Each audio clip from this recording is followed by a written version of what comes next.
Hi, I'm Nilesh Atre, an MD from Mumbai, India, and an MBA from Europe with around 15 years of experience in the global pharmaceutical industry.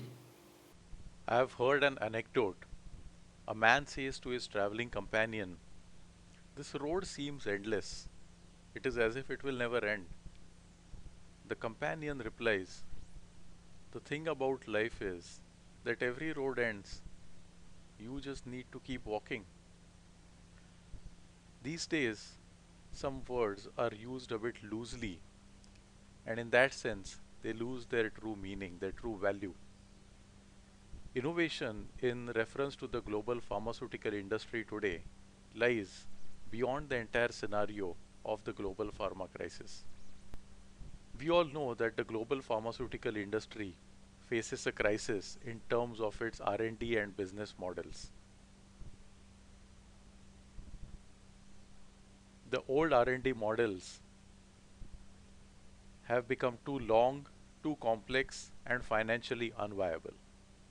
It is no more feasible to invest 10 to 15 years and billions of dollars to get out one successful molecule into the market.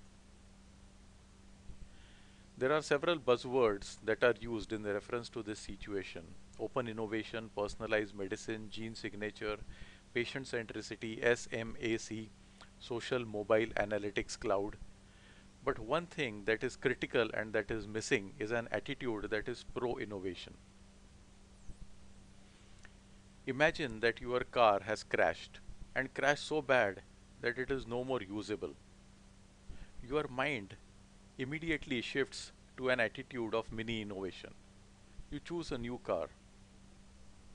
Similarly, the R&D and business models of the pharmaceutical industry have in their own way crashed and have become unusable.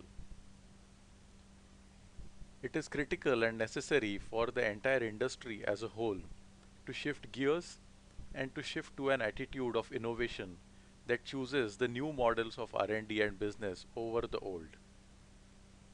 But somehow, the collective inertia generated through years of success of the old pharmaceutical R&D and business models, this collective inertia becomes a kind of a hindrance.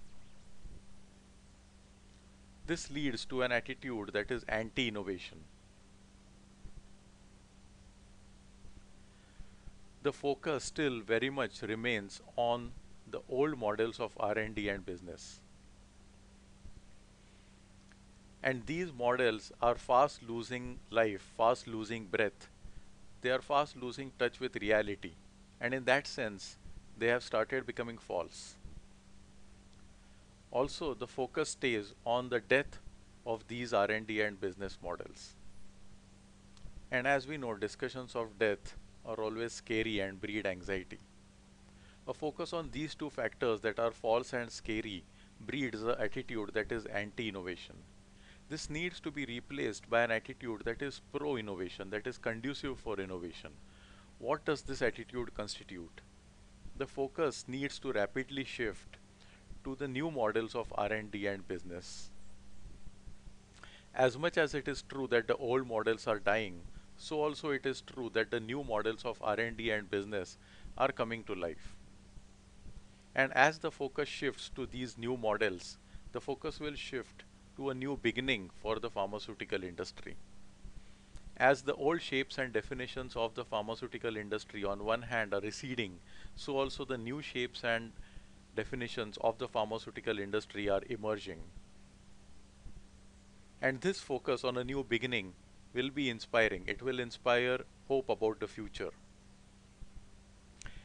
And a focus on these two factors that are true and inspiring breeds an attitude that is pro-innovation.